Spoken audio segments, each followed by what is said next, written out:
क्योंकि एक खाका तैयार होकर 10 दिन बाद देश के सामने आ जाएगा, एक देश एक कानून का, जो कि उत्तराखंड की सरकार, उत्तराखंड के लॉ कमीशन के द्वारा स्वीकृत होगा।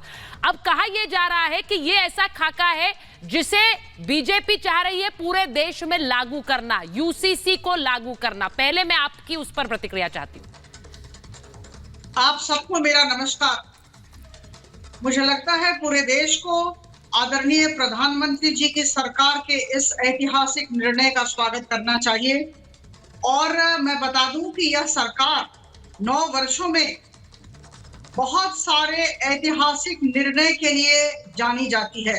याद रखें, ट्रिपल तलाक, आर्टिकल 370 को गुड बाय कहना और सिटीजनशिप अमेंडमेंट एक्ट, इस तरह के कई काम हुए हैं जिसको लोगों ने सराहा है। और 9 साल बीत गए और मुझे लगता है कि अब यह यूनिफॉर्म सिविल कोड, समान नागरिक संहिता आने वाला है।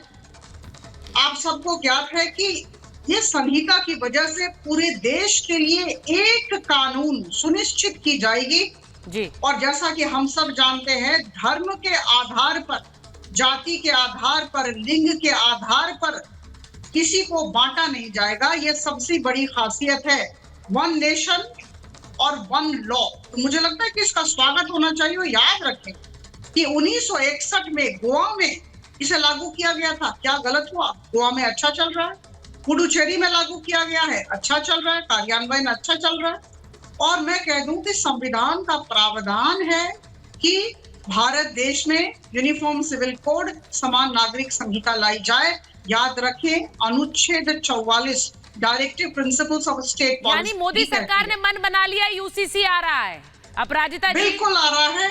और देखिए, मैं कह दूं कि सबका मत लेकर यह आ रहा है। सबसे बड़ी बात है, जैसे हम अंग्रेजी में कहते हैं स्टेक होल्डर कंसल्टेशन। देखिए अपराजिता जी, मैं एक सेकंड आपको रोकूंगी क्योंकि आपने बहुत बड़ी बात कही है। आपने एक तरह से मोहर लगा दी है आज के यूसीसी आ रहा है, बिल्कुल आ रहा है, क्योंकि अभी तक लॉ कमीशन ने इस पर सुझाव मंगाए हैं। लेकिन मैं ये मानूं कि ये यूसीसी लाने का एक प्रतिबद्धता तो आप लोगों ने मैनिफेस्टो में जाहिर की है, लेकिन आप लोग इसे जमीन पर उतारने के लिए खाका तैयार करने शुरू कर दिया आपने। यूसीसी क्या उत्तराखंड वाला ड्राफ्ट आप लोग अडॉप्ट करेंगे सेंट्रल लेवल पर?